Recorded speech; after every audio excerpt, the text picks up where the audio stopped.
this, I'll let Bill read Ezekiel chapter 1. And I'm then going I to can read tell it what. in the ESV today. Okay. That's what I have too. All right. Yes, I thought you had that, and uh, well, yeah, I'm going to read it in the ESV today. I think it's a bit more straightforward. Uh, Ezekiel 1. Uh, in the 30th year, in the 4th month, on the 5th day of the month, as I was among the exiles by the Chebar Canal, the heavens were opened, and I saw visions of God. On the 5th day of the month, it was the 5th year of the exile of King Jehoiachin, the word of the Lord came to Ezekiel the priest, the son of Buzi, in the land of the Chaldeans by the Chebar Canal. And the hand of the Lord was upon him there. As I looked, behold, a stormy wind came out of the north, and a great cloud with brightness around it, and fire flashing forth continually. And in the midst of the fire, as it were gleaming metal. And from the midst of it came the likeness of 4 living creatures. And this was their appearance. They had a human likeness, but each had 4 faces, and each of them had 4 wings. Their legs were straight, and the soles of their feet were like the soles of a calf's foot, and they sparkled like burnished bronze. Under their wings, on their 4 sides, they had human hands, and the 4 had their faces and their wings thus. Their wings touched one another. Each one of them went straight forward, without turning as they went. As for the likeness of their faces, each had a human face. The 4 had the face of a lion on the right side. The 4 had the face of an ox on the left side, and the 4 had the face of an eagle.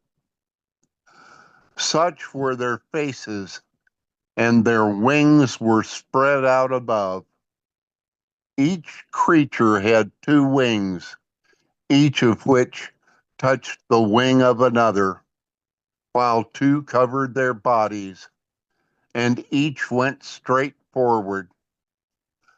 Wherever the Spirit would go, they went, without turning as they went. As for the likeness of the living creatures, their appearance was like burning coals of fire, like the appearance of torches moving to and fro among the living creatures. And the fire was bright, and out of the fire went forth lightning, and the living creatures darted to and fro, like the appearance of a flash of lightning. Now, as I looked at the living creatures, I saw a wheel on the earth beside the living creatures, one for each of the 4 of them. As for the appearance of the wheels and their construction, their appearance was like the gleaming of beryl, and the 4 had the same likeness, their appearance and construction being as it were a wheel within a wheel. When they went in any of their 4 directions without turning as they went. And their rims were tall and awesome, and the rims were of all 4 were full of eyes all around. And when the living creatures went, the wheels went beside them. And when the living creatures rose from the earth, the wheels rose. Wherever the Spirit wanted to go, they went, and the wheels rose along with them, for the spirit of the living creatures was in the wheels. When those went, these went, and when those stood, these stood, and when those rose from the earth, the wheels rose along with them, for the spirit of the living creatures was in the wheels. Over the heads of the living creatures, there was the likeness of an expanse shining like awe-inspiring crystals spread out above their heads. And under the expanse, their wings were stretched out straight, one toward another. And each creature had two wings covering its body. And when they went, I heard the sound of their wings like the sound of many waters, like the sound of the Almighty, a sound of tumult, like the sound of an army. When they stood still, they let down their wings, and there came a voice from above the expanse over their heads. When they stood still, they let down their wings. And above the expanse, over their heads, there was the likeness of a throne, in appearance like sapphire, and seated above the likeness of a throne was a likeness with a human appearance. And upward from what had the appearance of his waist, I saw as it were gleaming metal, like the appearance of fire enclosed all around.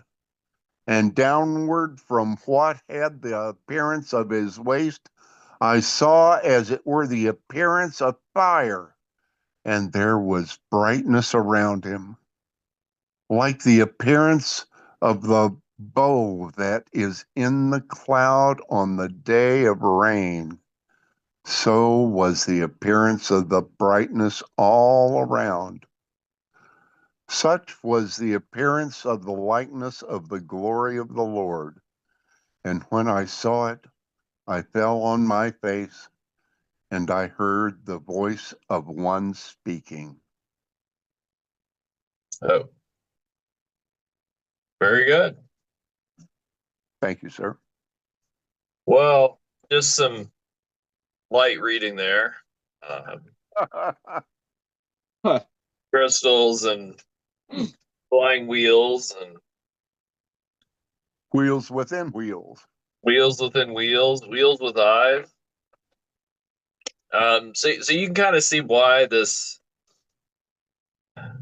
when people are envisioning what this looked like, you get everything. You get 1,000 different images. Some of them pointing to like, well, he was describing a,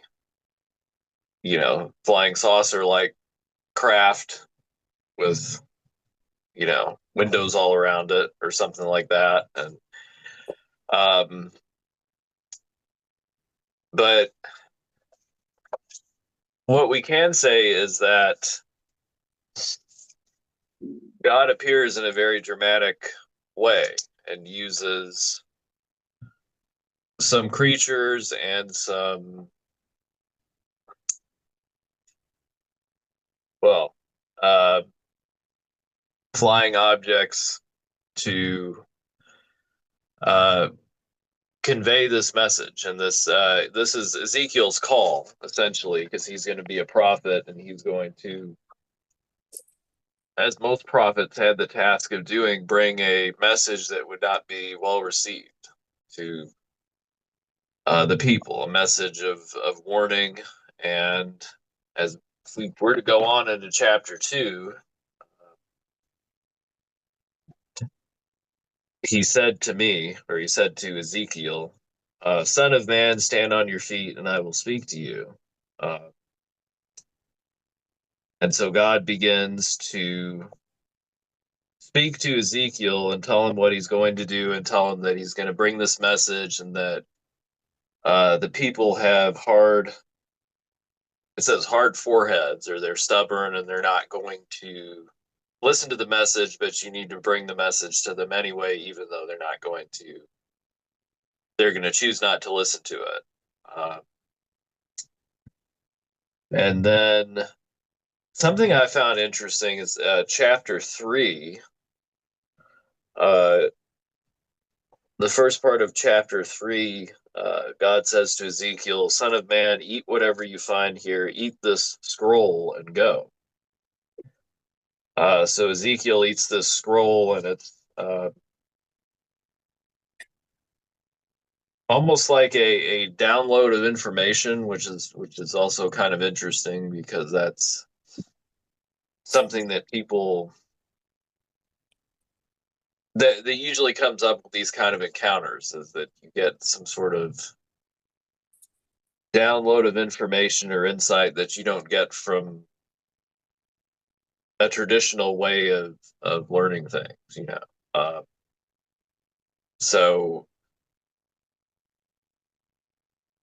I did want to mention though that it does say the likeness. God has a human. So why is this a theophany? I guess that's kind of the first thing to mention, is that God has a human appearance, as it says kind of towards the end of chapter 1. Uh, Visible also to Ezekiel, and um, so you have a perceivable form. Um, you have, let's see, a voice that Ezekiel hears. Now, one question I do have is that, Ezekiel was by the canal with these other refugees in exile, people in exile. I'm wondering if only he could see this, or if maybe the people around him just saw a storm cloud, because, it says that he sees a storm cloud and he sees this uh, craft coming out of a storm cloud. Um, and he sees all of this. So I'm wondering how much the people around him actually saw. You know, we was it last time that we were talking about a vision that I believe it was Isaiah, right? We were talking about a vision, Yes. and I don't know if you're hearing that, but that's a clock that goes off every hour. So Zoom Ah, might Zoom might edit it out. So uh, anyway. anyway, yeah. Uh, so we did mention last time about these visions that especially in these public places, how much would other people normally with normal perceptions be able to see, while the person who was intended to see the vision could see everything. How much of it was perceivable with the natural senses? But I guess that's not something we know. um,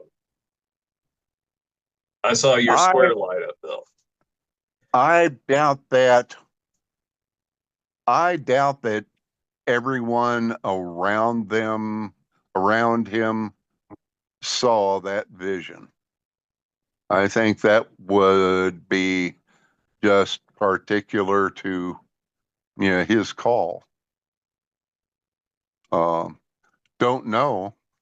I think it would be uh, very cool to be able to see someone else's call to be a prophet.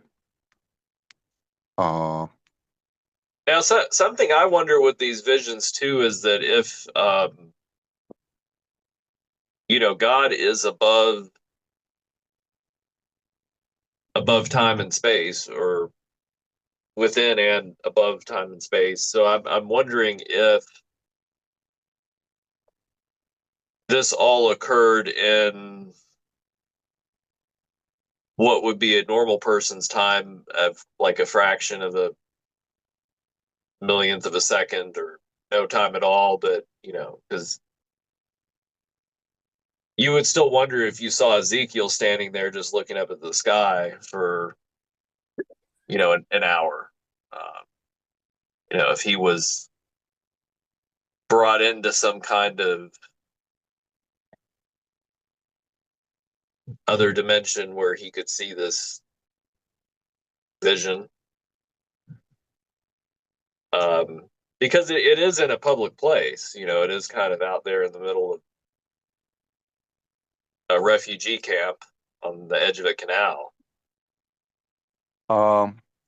We have to remember that he had just started his call as a priest. He's 30 years old. He had just become a priest. And He would have been, this would have been the time where he would have gone in for service, right? right. At this age, yeah. Uh, And Jesus was 32 when he was, was 30 also. yeah, yeah, when he started his Ministry. yeah, public ministry at least, yeah. Um, I think and that's it's significant to keep in the back of our minds is that is the age at which a Hebrew would have uh, taken a priestly role. hmm. A question I also have, and this is something that comes up in this series because one aspect of uh, the humanity of God series is theophanies, but also God showing. We have other instances where God shows some sort of um, emotion, whether it's anger or something like that, or God appears to, like with Abraham, when he was talking with Abraham before the destruction of Sodom and Gomorrah, it's almost like, or even when God was talking with Moses, also there are instances where they intercede, and it's almost, it seems kind of from our perspective that they're changing God's mind or negotiating.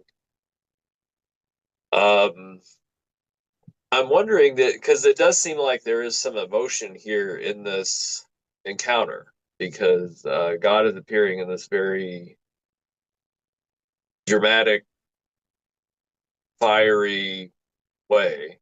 Um, and just the way God describes the people, like it gets repeated over and over again that they're very they're a stubborn, stiff necked people. Let me see if let's see. The descendants are also impudent and stubborn. I send you to them, and you shall say to them, "Thus says the Lord." And whether they hear or refuse to hear, they will know that a prophet has been among them. Um, don't be afraid of them.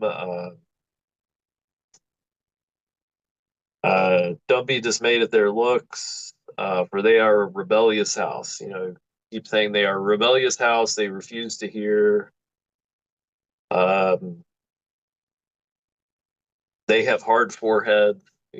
Like just the language that God is using to describe the people that He's sending Ezekiel to. To me, I mean, it could just be stating fact, but it does kind of seem like there's some emotion here in this judgment, because God is allowing the Babylonians to come in, and this is right before Jerusalem uh, gets taken, uh, besieged. But there seems to be a lot of emotion in this. encounter, and some of it could be um, I heard something. uh, some of this could be to, if you're sending somebody out to a if you're sending Ezekiel out, or really anybody, any prophet out to a people that is not, people that aren't going to be receptive to the message, you're going to have to give them some kind of, let's see, whatever,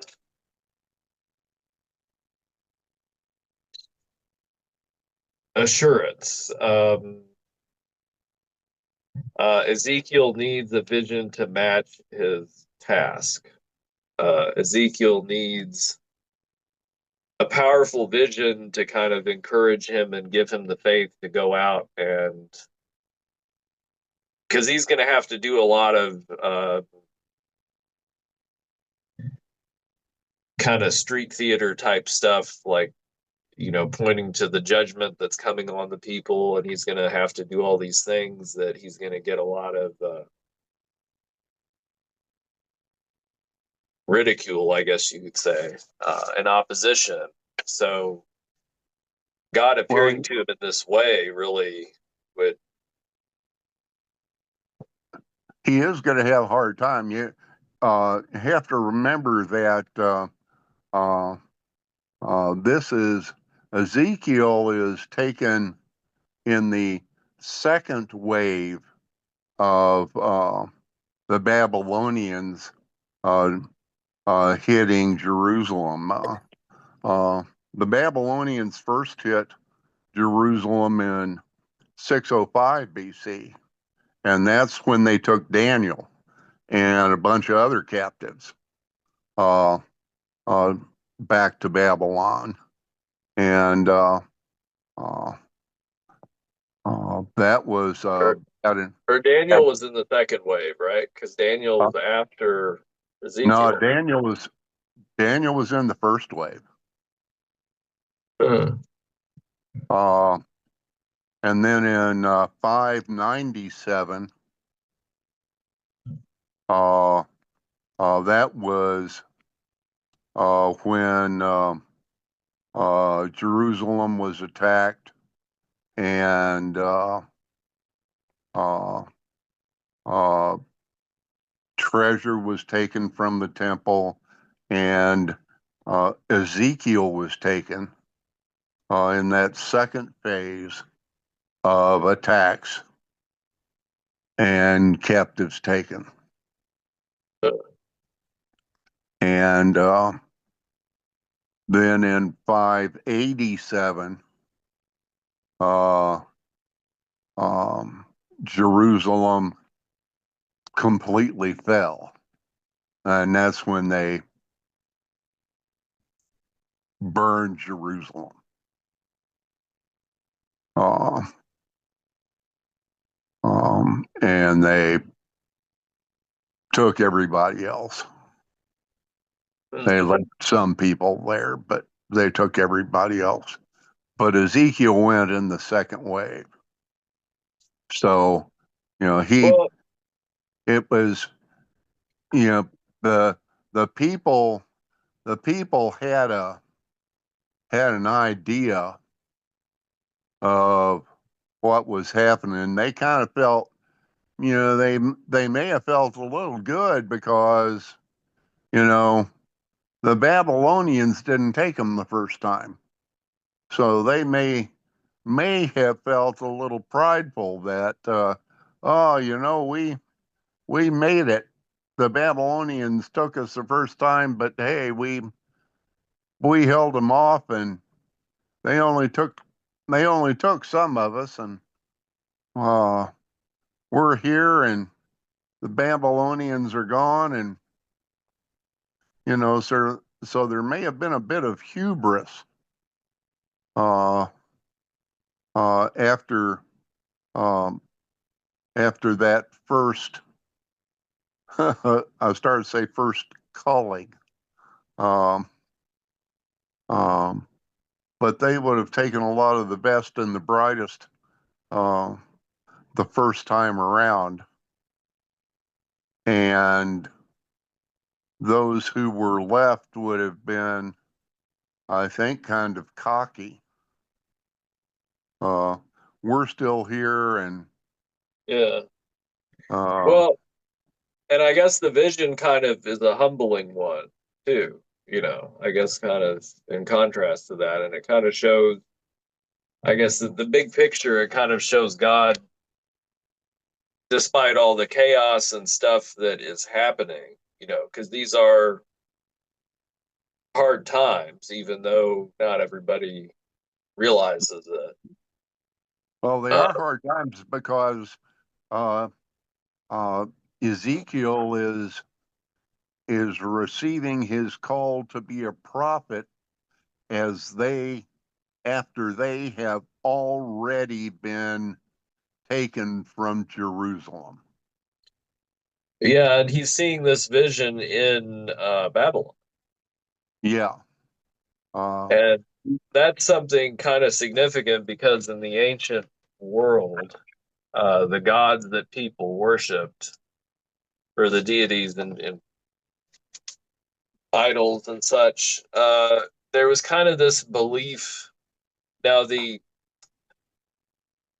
people who worshipped Yahweh, the Israelites who worship Yahweh, one God, they didn't see it this way, but there were a lot of these cultures around them who saw the deities as being kind of like regional, like they had their authority was kind of limited to a geographical area. I think the Philistines kind of were into that also, that it was kind of like, yeah. this is our God that protects us over here, you know. So the fact that God is appearing to Ezekiel in this vision in Babylon, um, you know, does say that God isn't bounded by geography, which is seems obvious to us, but it's significant, back then. But also, um, as we'll see when we look at Ezekiel chapter 10, God is there. Ezekiel gets another vision of God physically leaving the temple. So, I mean, the Israelites didn't believe that God was only active in a certain region, but they did kind of have this belief that God was tied to Jerusalem and the temple, and that was kind of the locus of God's presence in the world, was like inside the temple in Jerusalem that's about to be destroyed. Um, Yeah. There were many false prophets. Ezekiel had uh, a tough road row to hold because uh, you know there were false prophets trying to say, well, God's going to pull us out of this and bring everybody back to Jerusalem because Jerusalem hasn't yet been conquered. There were false prophets saying that, and uh, um, here Ezekiel was in Babylon saying, we are going to be completely conquered because we sinned against God, and Jerusalem is going to fall completely. And we are receiving the punishment of God for our sins. And so he was he was a really unpopular fellow. Uh, um, he was not bringing a message of happiness to the Israelites. Uh, well, I uh, mean, he was saying you were going to have to cook your food over your own feces or something. He was bringing Yeah. a pretty rough message, you know. Right. He was saying that we are being rebuked because we have been we have been bad folks and we have sinned against God, and we are we are going to pay for our sinfulness, and we're not going to escape that payment.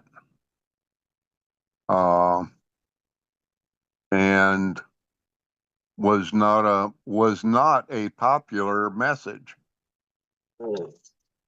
Uh, and there's nothing in Ezekiel to say that he ever returned to Judah. Uh,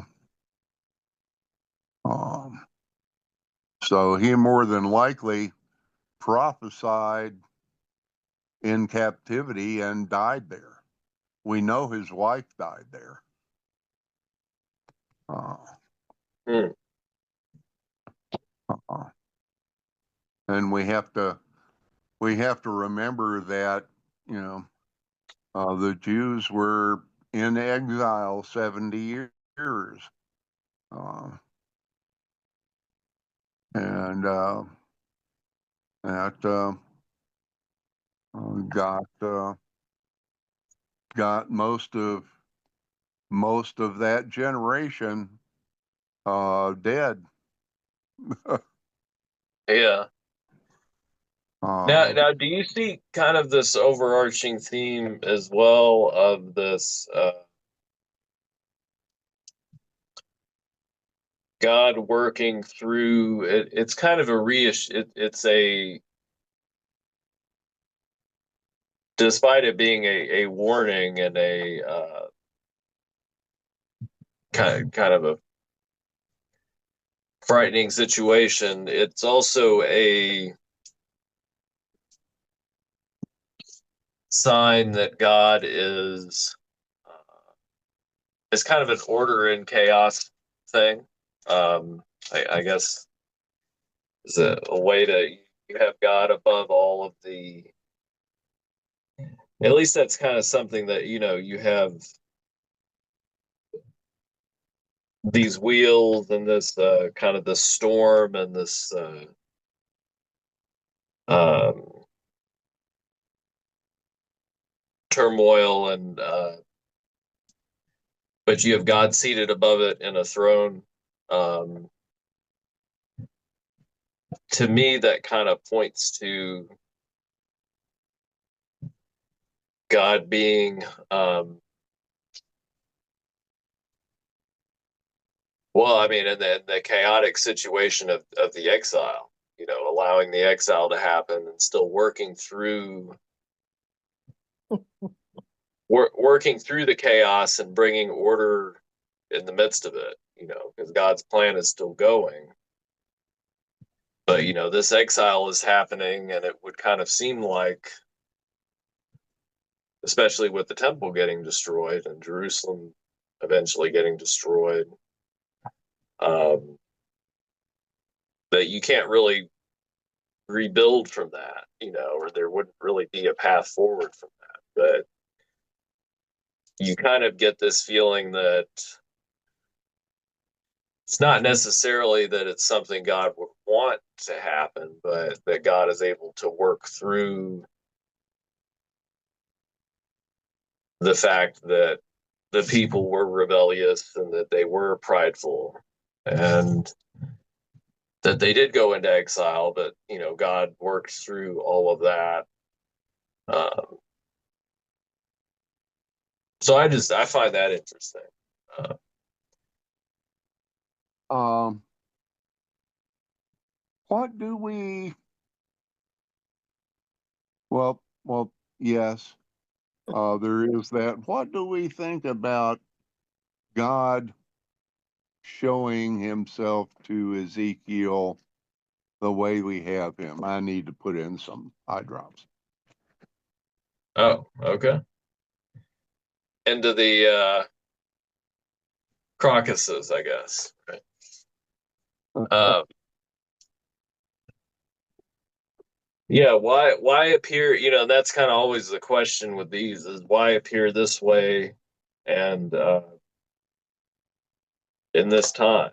Um, I mean, we did talk about there is a certain angle to this that it's supposed to leave an impression on Ezekiel and an impression on us because it's a very unusual vision, and it's actually so unusual that a lot of people who aren't as familiar with the Bible are familiar with Ezekiel 1. If you watch shows like Ancient Aliens or something like that, they'll bring up the book of Ezekiel because you have this vision that's very perplexing and almost kind of points to I mean it's otherworldly. I guess that's kind of the best way to put it. It's kind of an otherworldly. God chooses to appear in a human form, but also in the midst of a very unfamiliar. I mean, were these creatures supposed to be seraphim, or is that Uh, what you gathered? Or uh, well, they appear kind of like uh, cherubim. They're uh, or cherub? similar to the uh, cherubim on the ark, except way more so. uh, with the wings and the seat of God is right there between the wings. They Uh, almost seem kind of mechanical, sort of, because it says their legs are straight, and they have these wheels that are tied to them. Well, it sounded like they had like conveyance devices of some kind that looked like a Yeah, wheel inside a wheel. So like a planetary gear set kind of thing. Almost like a but My translation says like a gyroscope. the gyroscope. hmm. yeah, yeah. Were those I've seen videos of these, and they were apparently pretty safe, but I guess people found them a little bit unnerving. But they had, for a time, they tried to have these trains that were like on gyroscopes. Am I thinking of that correctly? They kind of ran on these like kind of monorail type things, and they would kind of go like this. They wouldn't tip over, but they would kind of, Oh, because the Got me. gyroscope will keep something from like tipping over, right? That's kind of what. Yeah. yeah. Huh. But um, at any rate, uh, I Well, I guess think they just there's so much here. Just it's almost like you just wonder where to where to begin, and well, this was a there, very powerful vision of God. yeah, Uh, and for it to be given to a priest in the exile would have uh, would have been would have taken people aback, I would think. well, I would find it almost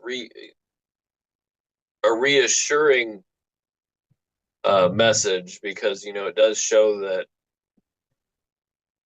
because the emphasis does seem to be that God is powerful and God is in control of the situation, even though the situation is you're in exile. Well, Um, yes and no, because it would it would illustrate that God the God of Israel, of Abraham, Isaac, and Jacob, was God everywhere, even in Babylon. And that would lend credence to that God being God even in Babylon, and support the Jews being punished by them being sent into exile. And that would kind of be scary because it would support the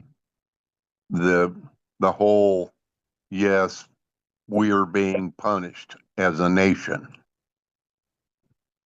That would be something that most Jews really wouldn't want to hear. I think they would want to hear, okay, God's going to get us out of this. And I don't think that would have been a supporting message of God's going to get us out of here.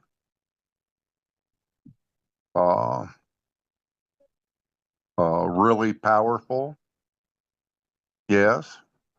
Still remembers us, yes. Still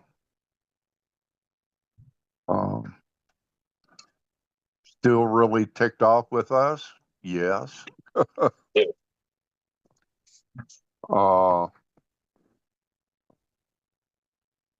Still remembers us, yes. Now, what do you make of, because you can kind of look at this in two ways. We can look at kind of the big themes in this appearance of, and answering that question, why did God appear in this way, and kind of look at the, that God appears in this powerful, awe-inspiring way that's kind of shocking. But then you can also look at the fine details of this vision, because it gives a lot of description, and the Bible often leaves details out that you would want, just out of curiosity or just to kind of imagine what something would look like. But this gives you a very rich description, and just down to the creatures. I mean, there are different ideas about that each of the four creatures stand for something.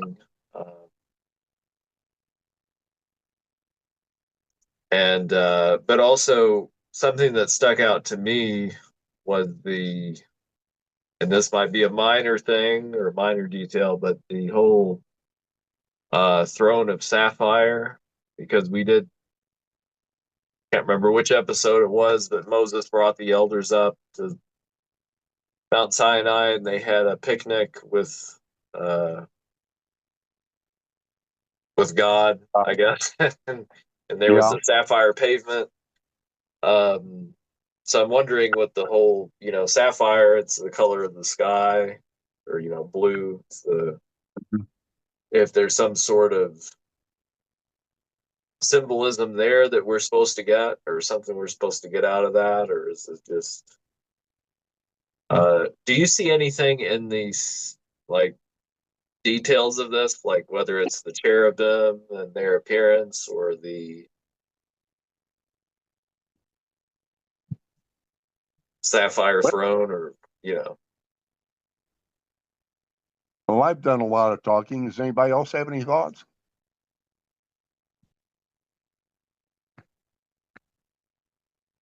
I'm sure some thoughts are I don't had. know. It seems almost random, very random to me. I mean, it's relatively consistent with uh,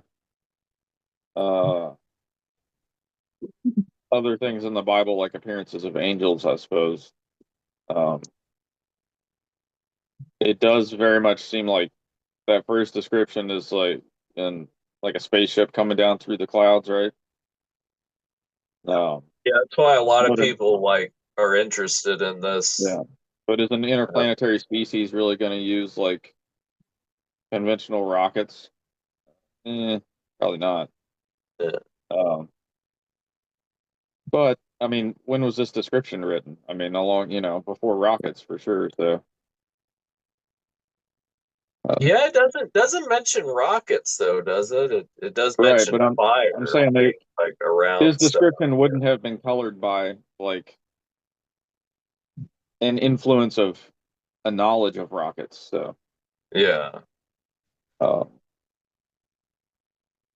but it said, the gleaming metal, and then those beings emerged. It sounded like each being, each being had four heads, and then each 4 faces. four face. Okay. Hmm. Uh, I took that to Yep. mean four heads. It had 4 faces, Okay, and so one head, but multiple faces pointing each direction or yeah, compass direction. and um, they all had a wheel that had wheel within it. Well, it was talking about Um, like as they moved about the town, basically, it seemed like that's what he was talking about. Like they moved with these objects. yeah. yeah, And as they rose, the objects rose. And as they moved around, the objects moved around. If their spirit was linked with the wheels or something. and that they had those wheels had eyes within eyes, eyes. Eyes Well, they all were around. eyes all around. Uh, to Well, me, that they saw everything. well, so I guess a question and there might not be a way to answer this, but it's something to consider.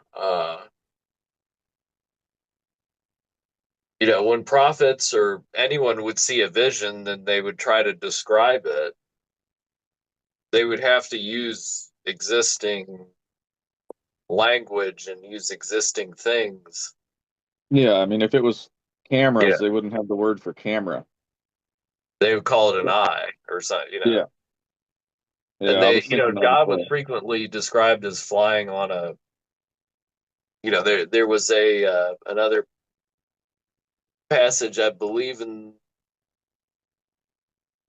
Oh, it's Ezekiel 10. I think God's on a chariot or the same kind of like a throne riding around out of the temple, you know. Um, so I mean, I don't, and I wonder how much of it is because it does seem like it seems like it's something that was real, but at the same time that he can't really just quite describe. So he says this, it was like this and like that, because I think he said like the Yeah, throne was like sapphire, or yeah, because the only like kind of fast moving thing that a person could ride in back then that I can think of it would be a chariot. So they'd have to yeah, describe like everything as a chariot. yeah.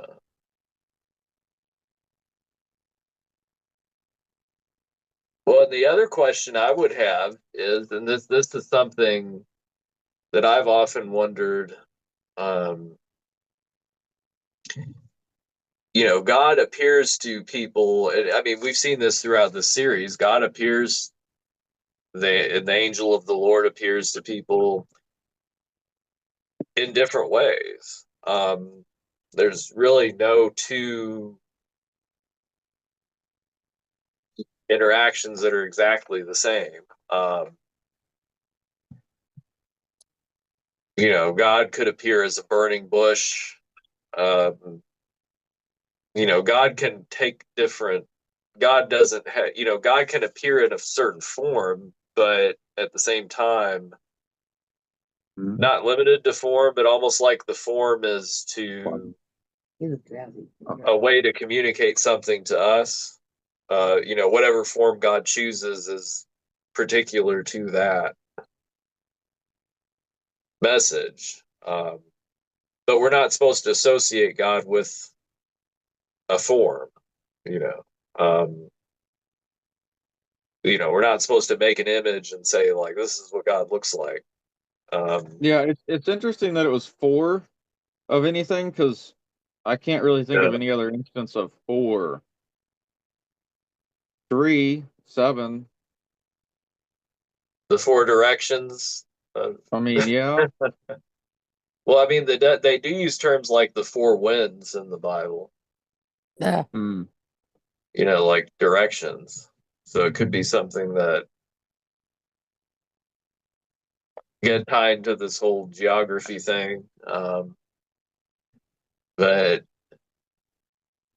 so, there are always those questions kind of in the background, especially with a vision like this. How much of it is him using, he saw the vision, we didn't see it, but, he's describing it to us.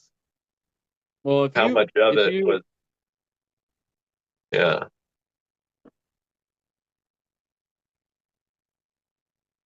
Hmm.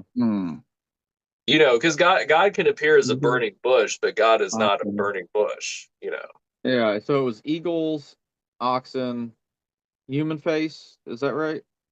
Right.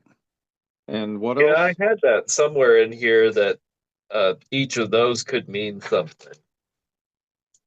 I had that. I'm trying to think, why would aliens select this group of faces? Yeah, Not that I I'm mean, taking for I'm not granted that it's necessarily aliens. saying I think it's, I'm just evaluating the possibility. I know like people have pointed to this as like a passage that, let's see, I had it somewhere where it talked about, I had some information about the faces. So hmm,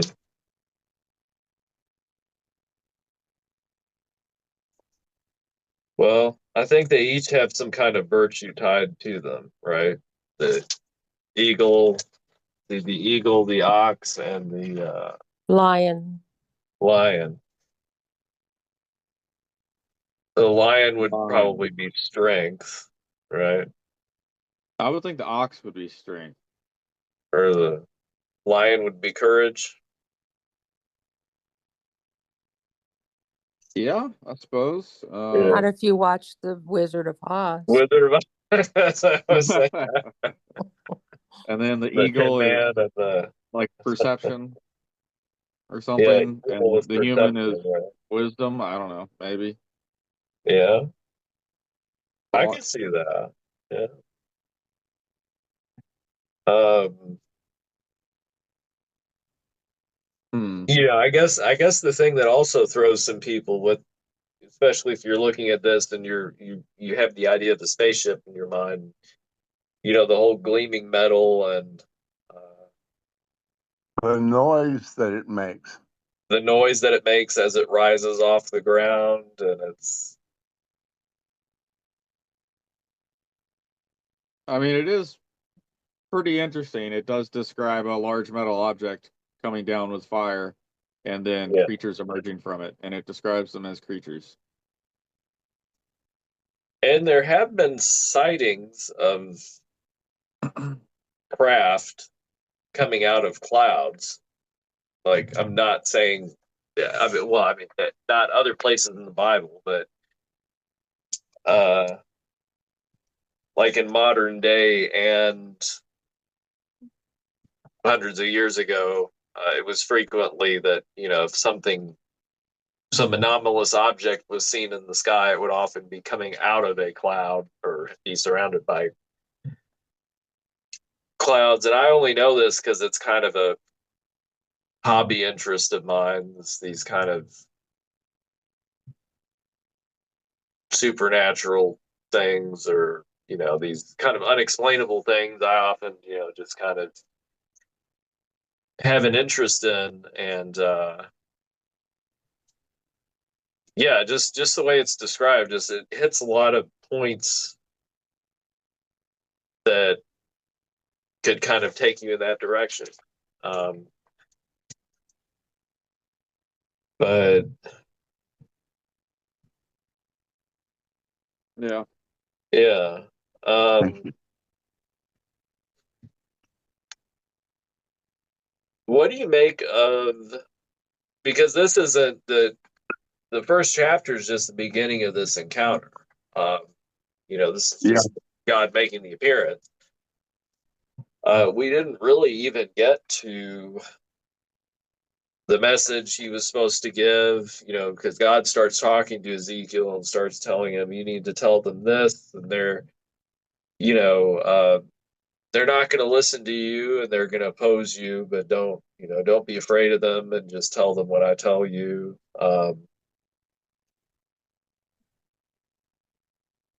This eating of the scroll in chapter 3, I found interesting.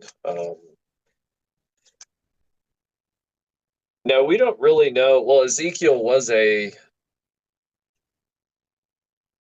priest, or he would have been a Levite, I guess, right? Would have been a Yeah.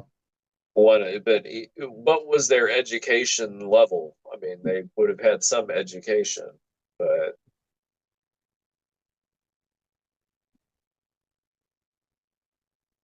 and I guess what I'm getting at,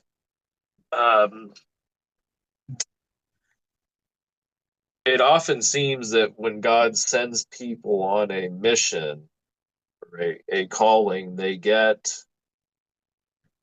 equipped with equipped with extra knowledge or get words that they need to say. Although I wish that were always the case for me, if I always got the words I needed, but Don't we all? Oh, really? but it doesn't say in Acts that, don't, or was it one of Paul's letters? I should know. Here I am talking about knowing things, but when you're dragged before, when you're dragged before a court and they, question you, or when people oppose, when people debate you or question you, that God will give you the what you need. Don't worry about the exact passage is like, don't worry about what you're going to say, because you'll be given what you're going to say. So it's like knowledge that you're receiving, as you could say telepathically, your knowledge you're receiving from the Holy Spirit about what you're going to say. And that was true with kind of all the prophets. They were, when they were in the Spirit, they were prophesying, they were kind of being a conduit for God's message. But in this case, it's kind of interesting. It's like he eats a scroll, which is like an interesting image, but it's like, to me, it just speaks of a download of information that God's giving him all the words that he's going to need, and he's internalized it, so to speak.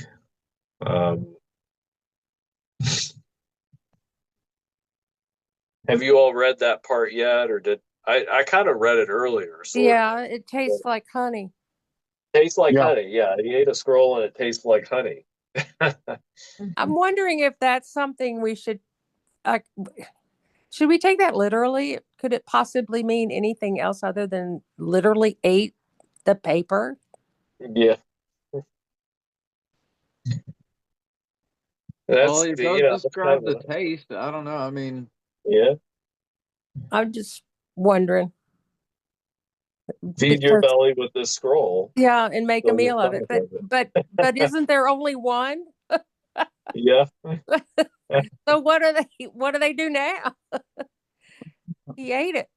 The dog ate my homework, Well, then he's supposed to the words, I guess, become He one with him. Yeah, he has no excuse now. No, that's right. He's got to know what to say. He's got enough. I just find that fascinating. Just that, I mean, we have these devices. Like, I mean, I guess. Well, it started with floppy disks, right, and all that, and then Yeah. you put something in, and I don't know, USB or like anyway, but yeah, he's physically taking in something that's supplying him with the information. Son of man, go to the house of Israel and speak with my words to them. Um, so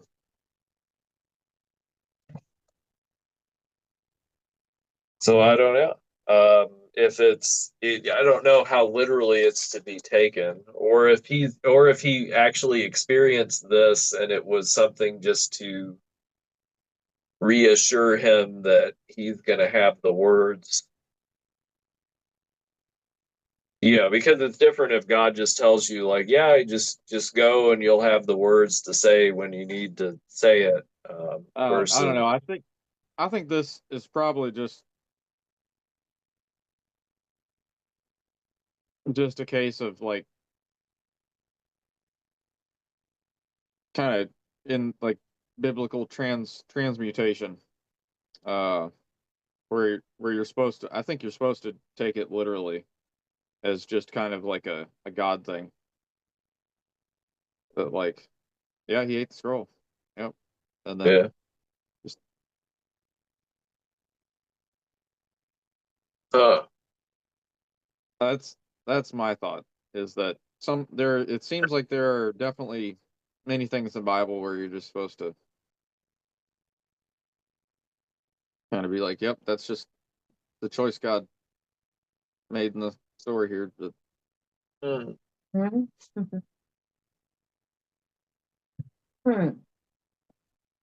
There are a lot of things where God just wants us to take his word for it, to trust him. It's important that we trust God. I think we don't necessarily, but yeah, it could be seen as an act of trust. Yeah, like, Eating the scroll, yeah. and then it didn't taste so bad. Well, it didn't taste so bad, but then he had the end result was good. He had the words. Yeah. Well, and I also wonder, this might be slightly off. I mean, it's kind of the general subject, but isn't there, like, in the law of Moses, there are passages that talk about, put these words on your doorpost and on your forehead, and now what are these? Because they're like Jewish people here in the building that, and you can kind of identify where they live because they have these like scrolls on their doorposts outside, and I'm wondering if that has something to do with one of those passages in the Old Testament, like Yeah, a there's a word reminder. for them, and I can never remember what it is. But Jewish people actually, they touch them as they go in and out. They're supposed Uh, to receive a blessing. oh, by touching the They okay. physically touch them when they go in and out. Uh, mezuzahs. mezuzahs. No, If I that's don't. not, I can't think No. what it is. Um,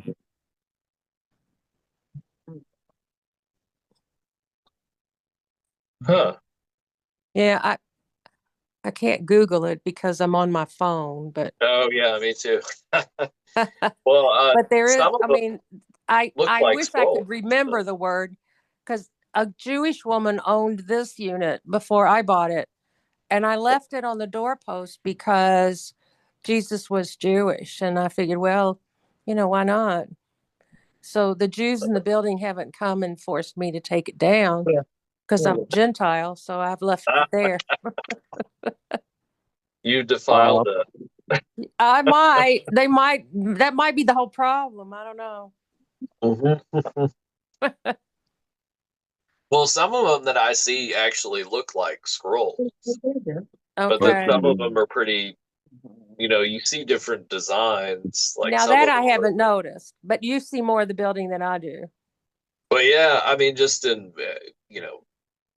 I don't want to give too much away about my identity or anything, but just in Well, there's probably being more in the Jewish hallway. people on your floor than there are mine.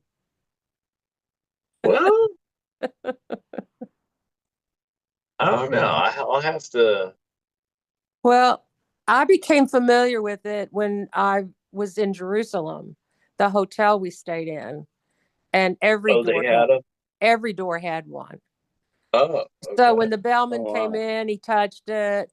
When he left, he touched it, and that sort of thing. So Oh, that was my first experience with them. And then, of course, moving here, yeah. So you're allowed to touch another person's mezuzah? I haven't touched Oh. it. I guess I Just need go to around because and I get a whole need a bunch of blessing. blessings. ah, Laurie found it. Okay. Uh, uh, it is a mezuzah. Really? Yes. Huh. Uh, Okay. and it's a Mezuzah.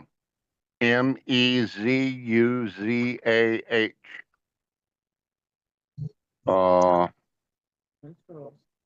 and its purpose is a visual reminder of God's covenant with the Jewish people. And it uh, uh, uh, non-Jews are not allowed to keep this law. Oh, whoops. Let me go to my door real quick.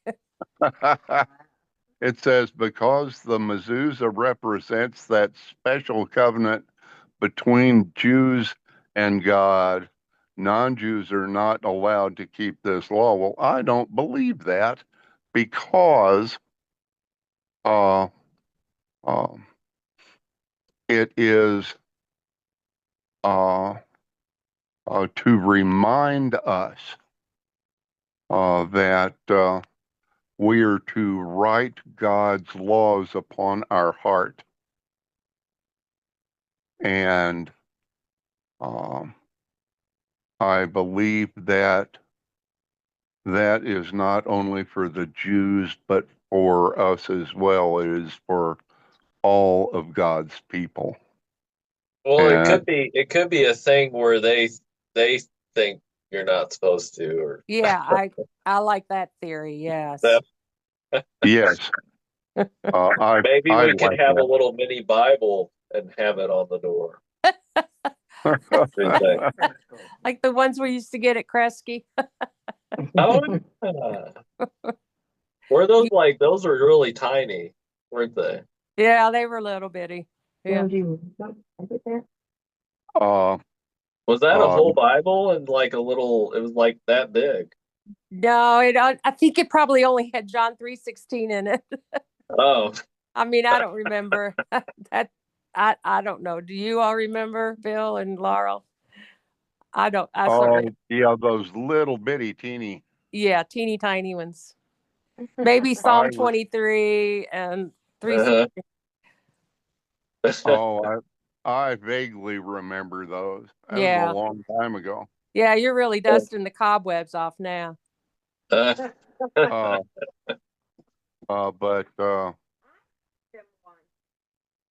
For our door. Lolly, Is somebody at the door? No, Door inside the door. Laurie did make little scrolls for us and put them on the door. Oh, good. You rebels, you. I know. He just tried to touch it, coming and going, remembering God. That's right. I think that's a good. I did think and still do think that that is a good reminder that God is with us. Yeah. And our going out and our coming in is with us always. And I think it's a good reminder, a good memory tool. He wants us to write his law upon our hearts. I think it's a good thing. But that's the kind of thing that Ezekiel was trying to get into the minds of the exiles. He was trying to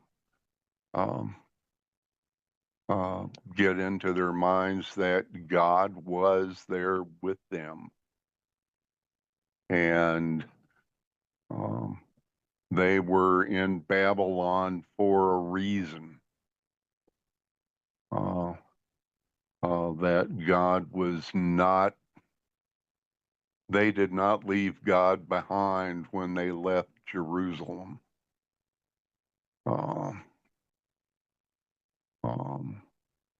And that was a hard sell, I think. I think that was a hard sell for a lot of them. But there again, that the length of time that they were to be in Jerusalem was for the same reasons and like the time that the original generation, similar to the original generation being in the desert, and some. The original generation was in the desert and died in the desert because of their unbelief. And it was worse for this generation. They had to be in exile for 70 years because of their unbelief. That whole generation had to die because of their sinfulness and their lack of belief and worshiping God. They had to come back. And we see that being rekindled in the way they come back to Jerusalem, but that's a whole nother story. I mean, that's in general. I think that's like human behavior. We kind of, my understanding of what I see as facts are like we've evolved to be successful creatures. Like we don't expend energy when not necessary, usually in a broad sense. Yeah. And humans individually, at a some kind of micro scale, that's complacency. At a macro scale, that human behavior moves slower across like generational changes But everything from like that, like, you know, uh, strong men create good times create weak men create bad times create strong men. You know, that kind of Yeah. thing. You know, humans are motivated by discomfort, whether it's internally generated or externally generated discomfort, like internal beliefs or external factors, which can Yeah. create internal beliefs. Uh, you know, so yeah, you take this whole group of people, they've become complacent, you put them in a motivational environment, they form, you know, go figure, their beliefs, they take in some beliefs. So like in the Dune movie, I found it very interesting, and I'm not sure it was meant to be as, it probably was meant to be as deep a statement as I found it to be, but how they just kind of nonchalantly make the observation that like a people cannot survive in such an environment without belief. Yes.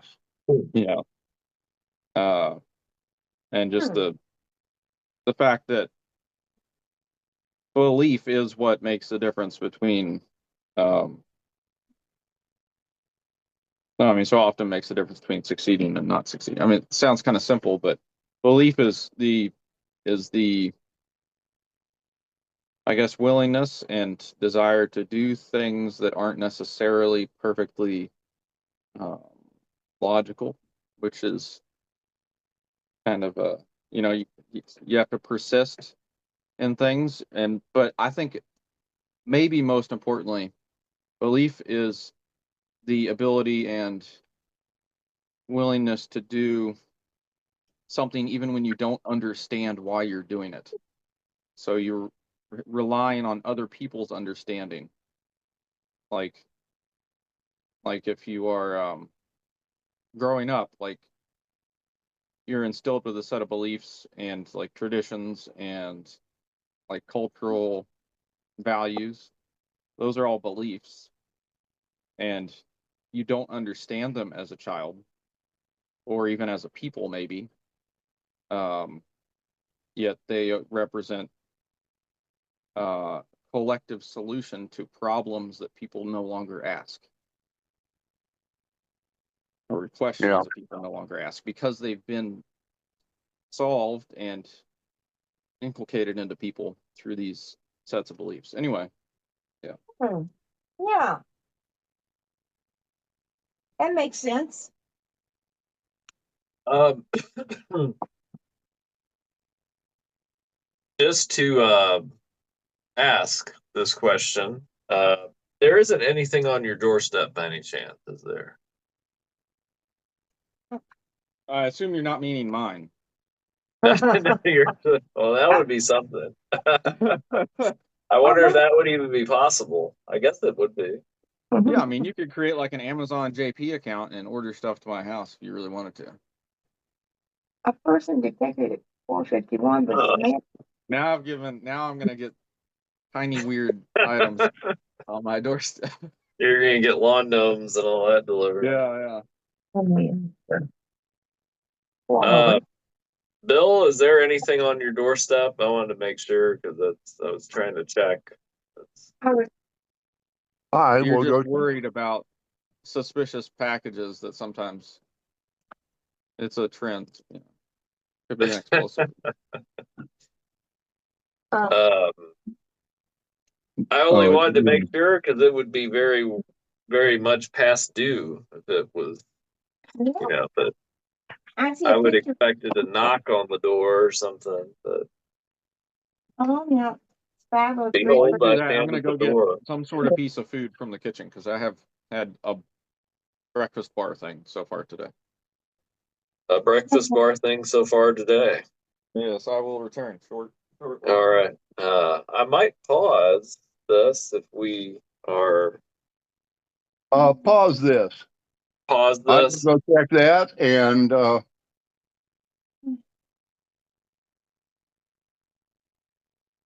Is there a return. soggy pizza box on your doorstep?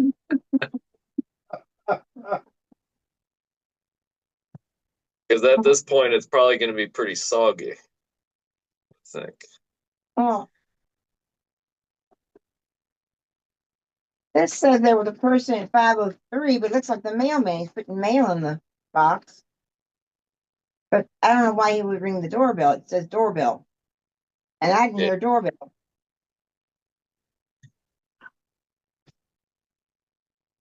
Well, let us synchronize our watches, and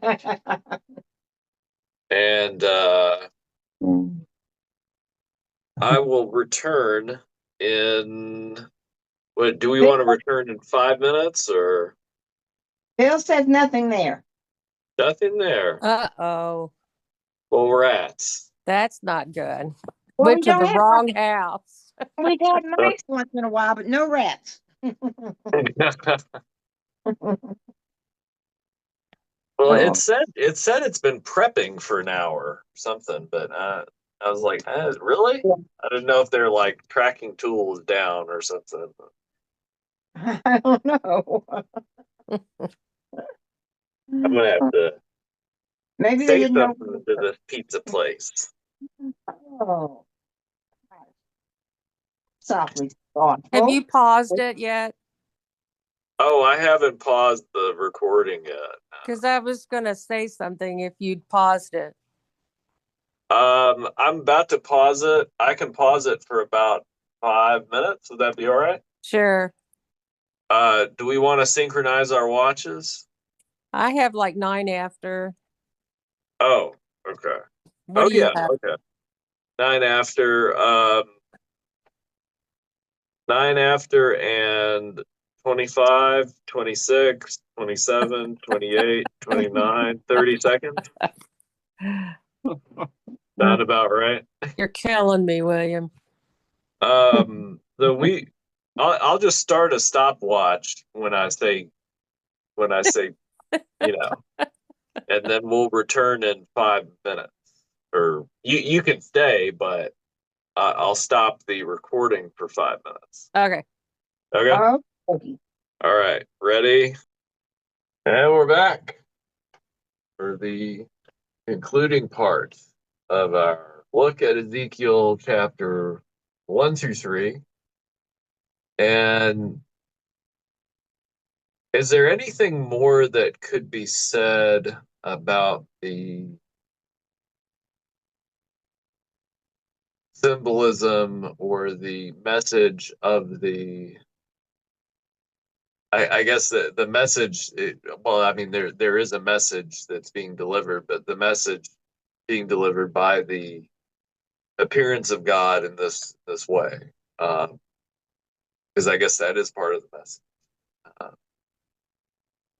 and it's interesting to look at these instances where God is giving a message to a prophet for people who have been complacent, who are worshiping other gods, who are going astray, or refusing to come back, and facing the consequences of this. In this case, the Babylonians coming in. But we might wonder, what does this have to do with us? Because we're given this, like everything else in the Bible that's written down and passed on to us. We're given this vision and this account. So there has to be some reason why we are given this. I mean, it is important to know what happened to them, as just historically, and just this time of the exile. But I'm of the belief that there's not really anything in the Bible that isn't there intentionally for us to receive. Now that can be kind of tough when you're looking at like Leviticus, for example, or something like that, where it talks about the rituals and things. But I mean, even those have some kind of deeper meaning that transcend. Like the sacrifices point to the sacrifice of Jesus in the New Testament. Um, but these particular messages where it's talking about a judgment that's coming and the exile that's essentially already here, but it's kind of in process for this particular group of people. What is that saying to us?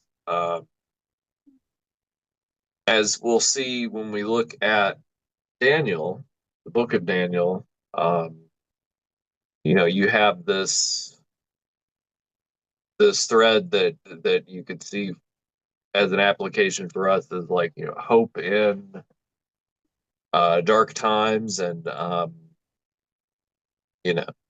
Daniel having his integrity in the midst of being in Babylon and having to, and that's a fascinating story, and we'll look at it later. But that's kind of a theme for some of these times is you're kind of forced to, you're thrown into this situation where you're in a foreign land, and I guess part of the irony is that they when they were safe and secure in Jerusalem, they would very often and quickly start turning to other gods, start forsaking their traditions and what they were supposed to be doing and how they were supposed to be living. But then when they found themselves in exile, it's almost like the people in exile had this desire created within them to remember the God that they were to serve, and remember their identity. So, well, when we think about the creature and the Yeah. description that we get of the creature, it's in many ways similar to the vision seen by John the Elder in the Revelation at the end of the Bible. They're given in a different order, and John sees them in different ways, but almost all of the same features are found, although in different aspects, in what John sees. But in this creature, we're given the concepts of omnipotence and omniscience, and we see a God which can be everywhere and see everything and know everything and act everywhere whenever he wants. And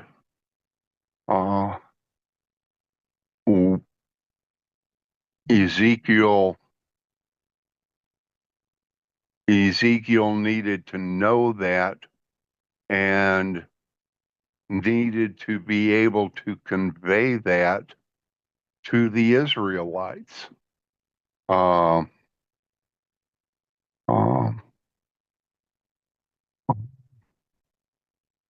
And in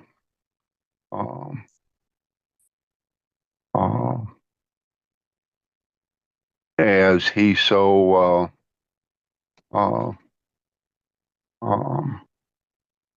and in we will see later in 13 months, we will see this creature leaving the temple in Jerusalem. You say creature, but are you pointing to the four creatures or the this entity riding on the throne? This entity on the throne, we will see this leaving the temple in Jerusalem as it is destroyed. And the temple does, whether or not the temple is there makes no difference to the existence of this entity, and that our God survives, and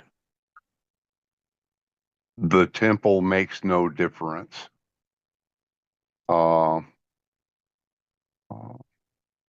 And it's important that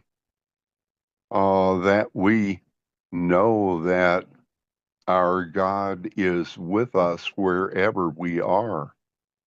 And Ezekiel knows that, sees that.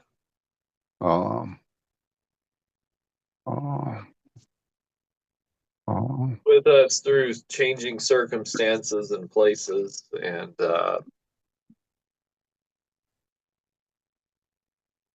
also I do see the. I'm just straightening my little dysfunctional tripod here. The theme of humility in here too. I guess Ezekiel was probably already kind of humble.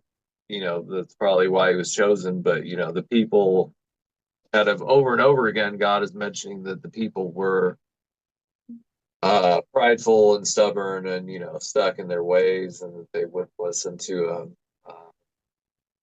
and obstinate, perhaps. Yes. So Ezekiel's given this vision that makes their attitudes kind of look, I guess, worse than they did before.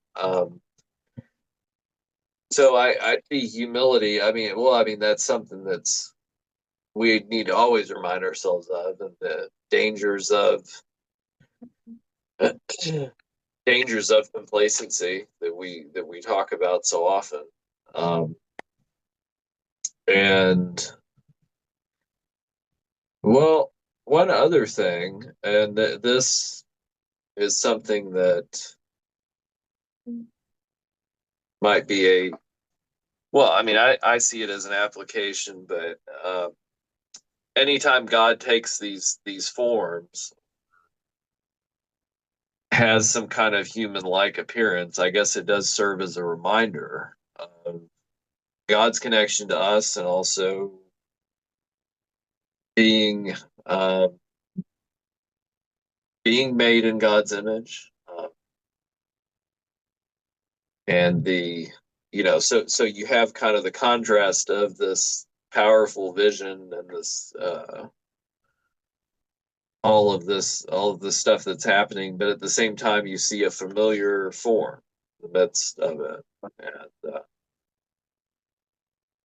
perhaps that tells us something about God and something about ourselves.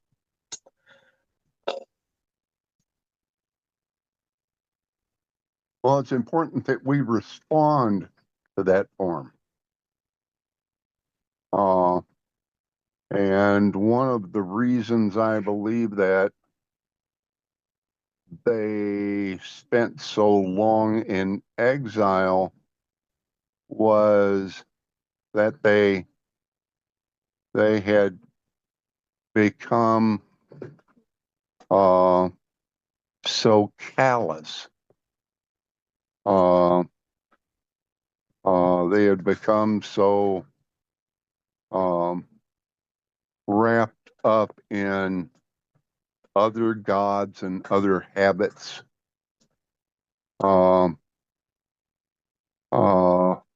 They didn't. They a lot of them no longer, really considered the God of Israel anymore, and they were the cause of Israel being sent into exile, and those who were faithful were having to pay for it because they weren't straightening them out there at home. Mm.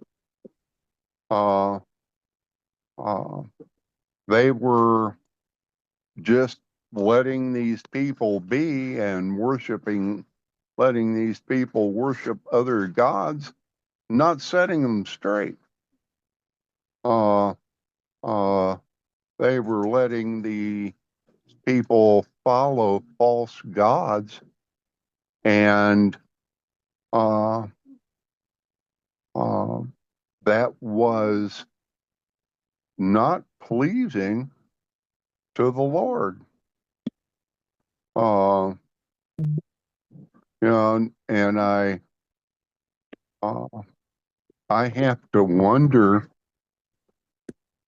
as we are here today, to what extent will we be punished for letting it be okay for other people to worship other gods?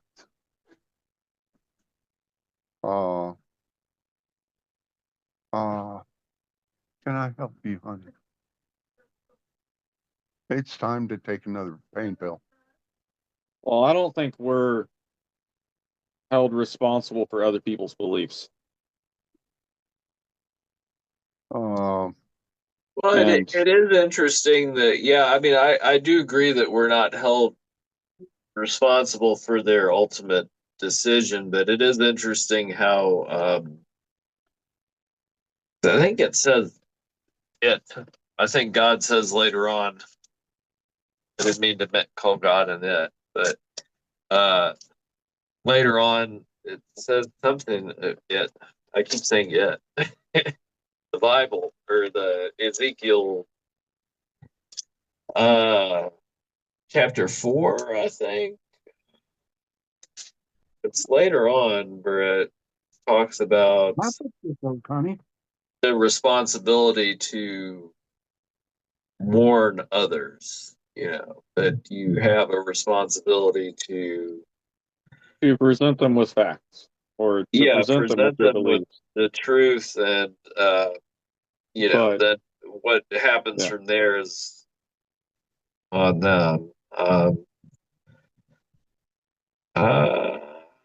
Okay, if I say to the wicked, let's see.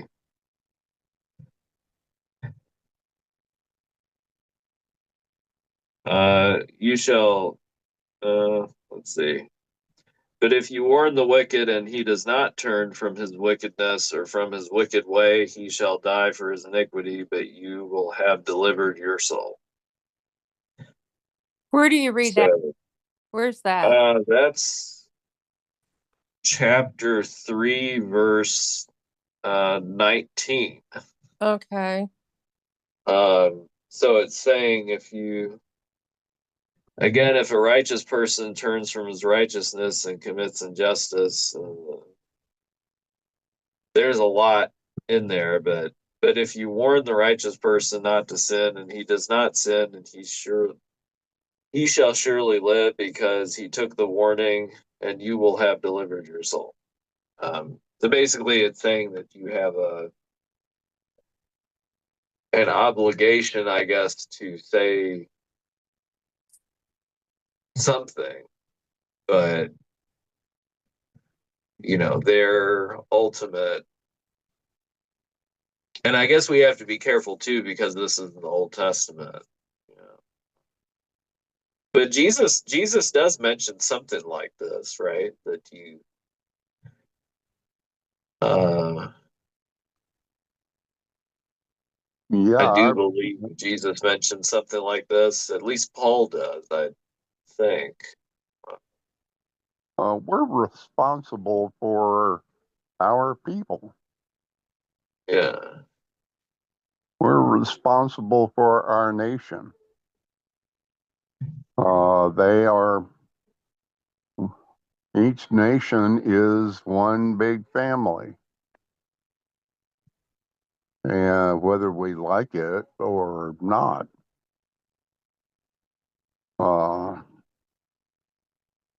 And um, we need to individually. I agree with you, Nathaniel, that and in the overall scheme of things, you're responsible for what you choose to believe. Just like I am, but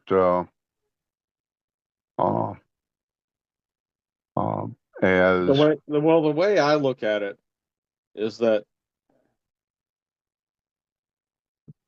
is I like to understand how things work. I don't get a choice in that. I'm informed. All right. So I search for how things work. If I was to present the universe with my expectations for it and say, well, I choose to believe that, then that it just doesn't have a usefulness. Well, actually, that's not true. It would have usefulness, but it wouldn't necessarily have truth.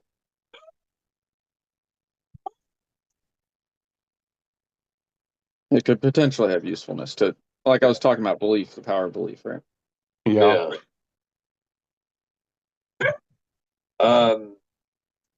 Well, I was thinking of wrapping things up, but there is this question of, and we will right after this, but just I guess one final question of,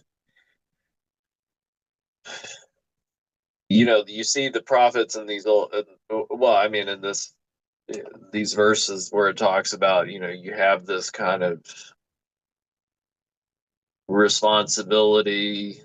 You're not responsible for the other person's decision ultimately, but if you're not supposed to stay silent either. If you know something that could point them in the way of God and the truth, and you're supposed to say something. Um, I guess just kind of like how God is sending out Ezekiel to say something to the people, even though God knows that most of the people will not respond to the message that Ezekiel's bringing. But nevertheless, he's called to go out and do these.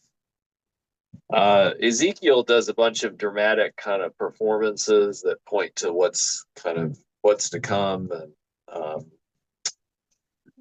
but I guess something that we kind of wrestle with is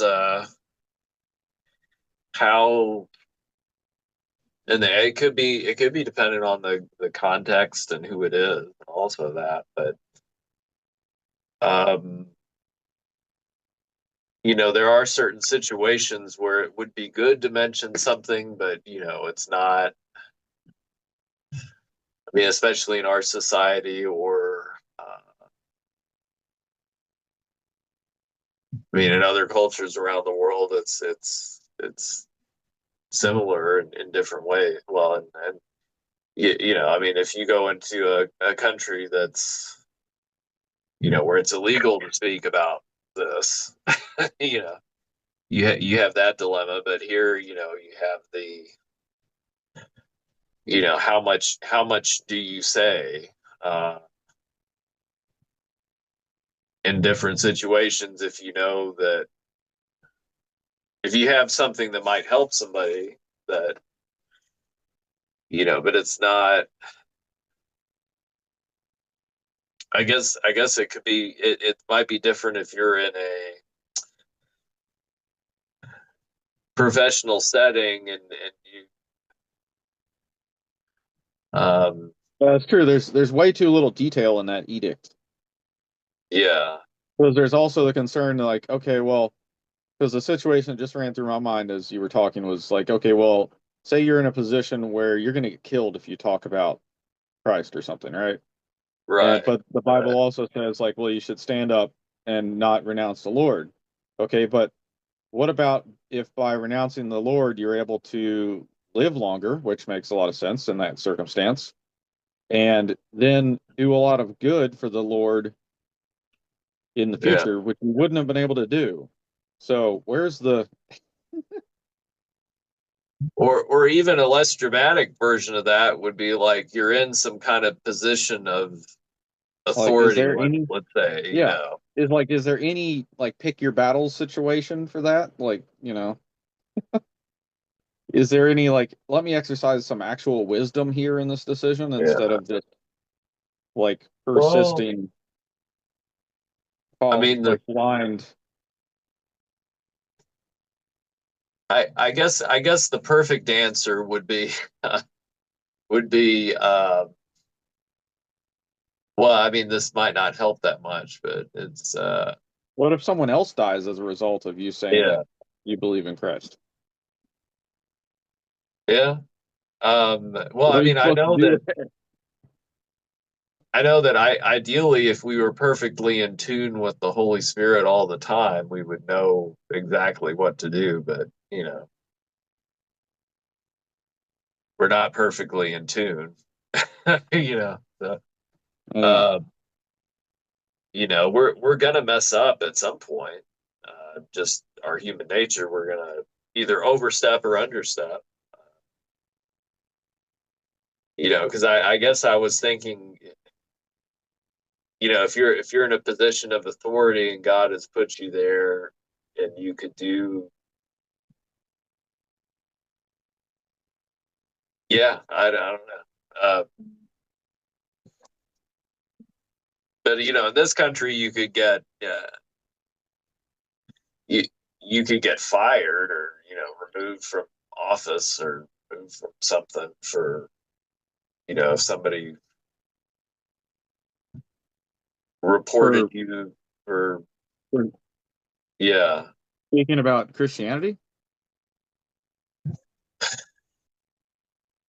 Yeah, if you make a statement. not legally. Well, if you're in a setting where, I mean, there was an example of, and I'm trying to think of, uh, wasn't there a football coach that got fired or something for praying or something? I mean, there are different things like that, but I mean, like, what if Hmm. you're,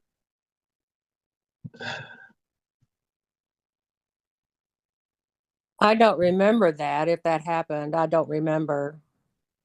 There's um, football players that have been ridiculed because they of their yeah, beliefs, like the guy that played in Florida, Miami, I guess, the yeah, the quarterback. Um, but yeah, technically, we're supposed to anyway, supposed to have freedom of speech. But then yeah, the news this week talked about a guy that's going to get deported because of some comments that he made. Um, and he's like, well, so much for free speech, but he's not a citizen. So there's there's just so much yeah. weirdness going on right now about all this crap that um Well, I but guess I can't. Technically, I was raised anyway. Technically, you're not. You are supposed to um,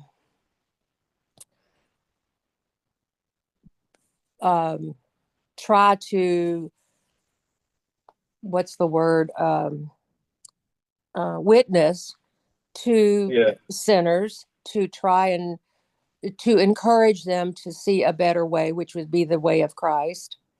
That yeah. you're I mean, that's what as Christians we're supposed to do. But I can't imagine a situation where I would be killed if I were to do that. Whereas Right. there have been civilizations where you would get killed if you did that, so.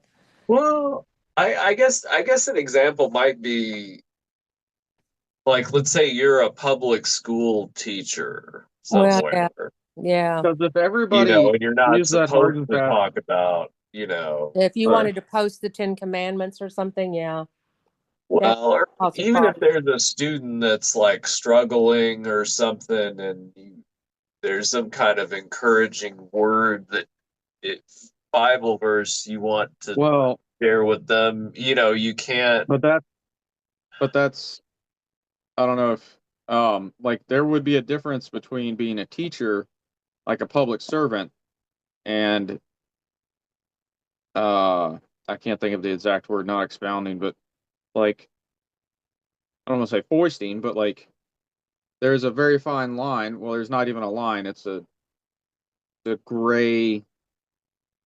Anyway, Yeah, like between trying to, yeah, you can't do that as a public person. There is a separation between church and state, essentially. You cannot do that yeah. as a I representative guess of a that's what public I was getting organization. at, is if you're somebody who's like associated with the state. I mean, especially like in this country. I mean, Not obviously, if just, it's like in yeah, if it's in yeah, China or something like that, you can't. They probably throw you in jail or something. But or yeah, yeah, and that just represents in my mind, incorrect solution to delete your the issue. But social credit yeah, score or something. But yeah, I guess here it's kind of like, like if you're a judge or a teacher or somebody, there's certain instances. I guess especially like a teacher, like if you're a public school teacher, that's something I've thought about, because I've thought about going into teaching a while ago. And what if you run into this situation, and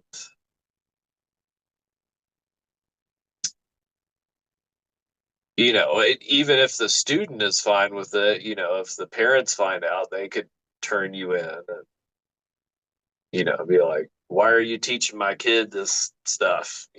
Right. You would not want to open that can Yeah. of worms.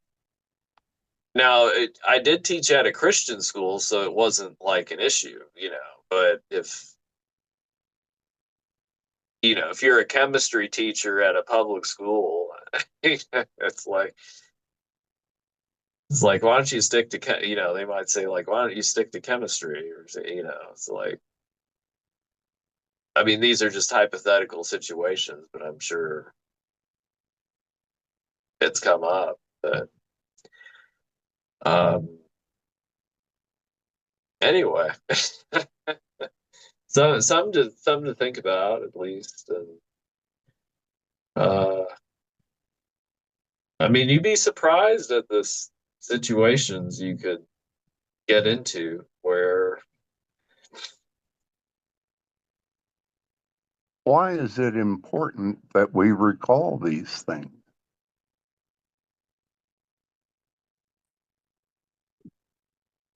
that that we we recall them. recall. Why is it important that we nationally recall God? Because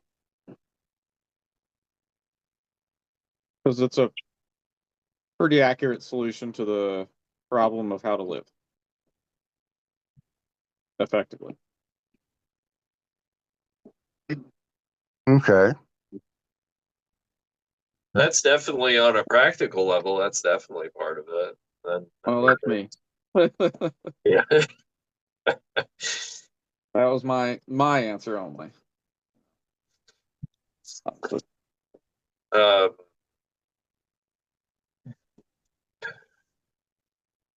I mean, there is. I mean, I do think there is such a,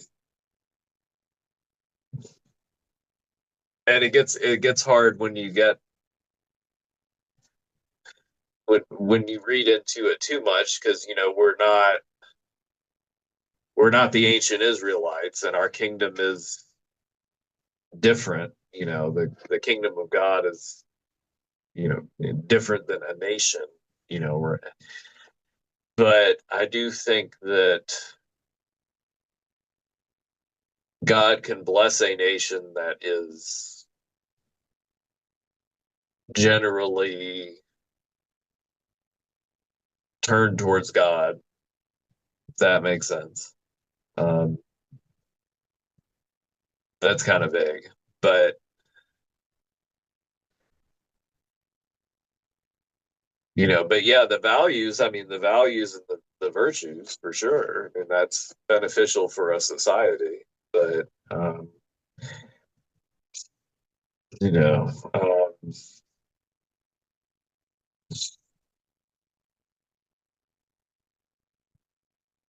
you hear about revivals that have happened throughout history, and we could be in the midst of one right now. And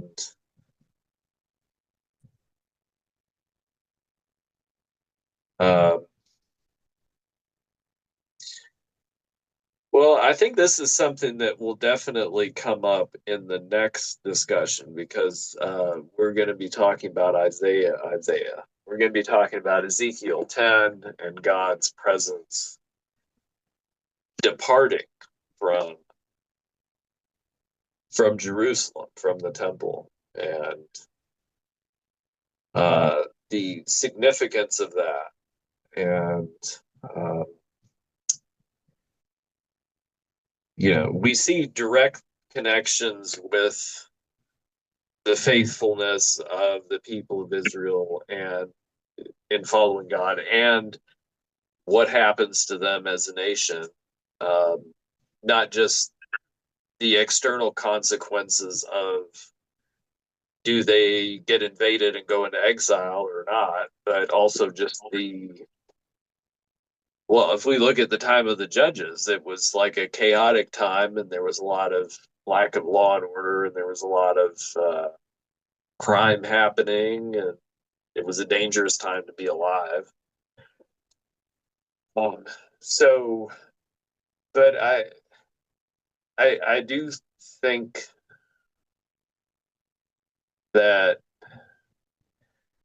even though we're in this time of the new covenant where the kingdom of God is not tied to a certain nation, but transcends that, I do think that God can bless groups of people or nations that are have more people who are faithful and following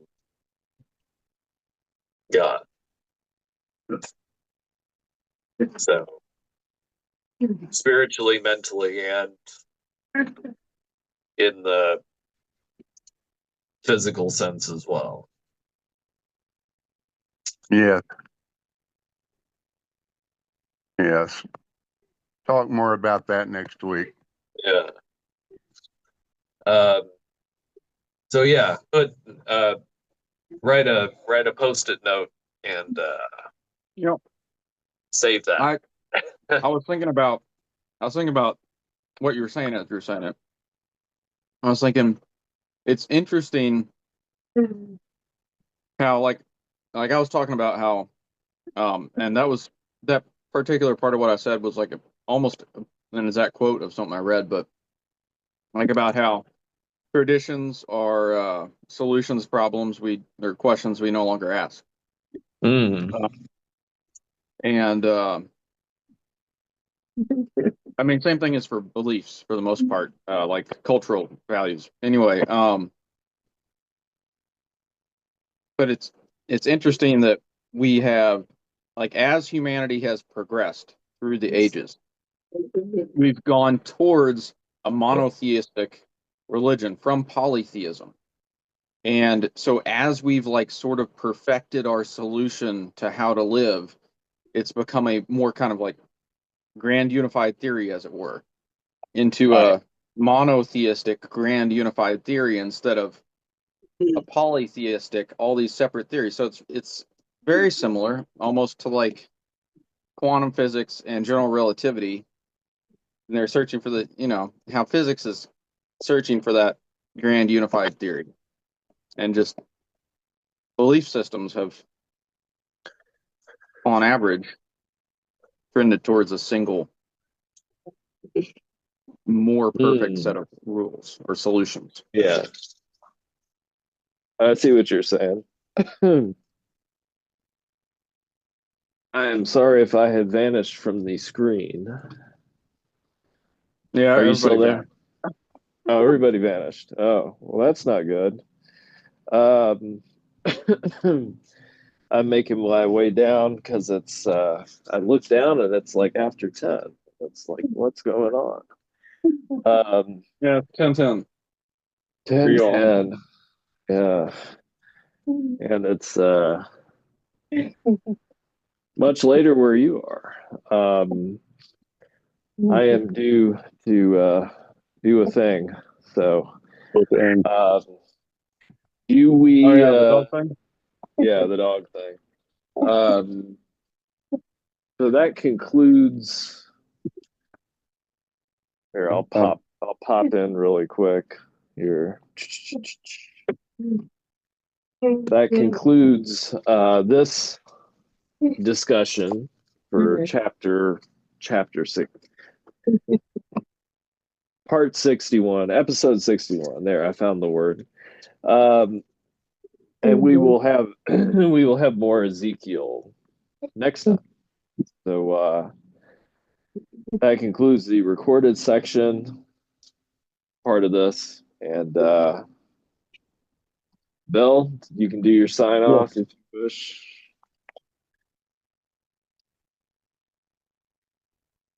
There we go.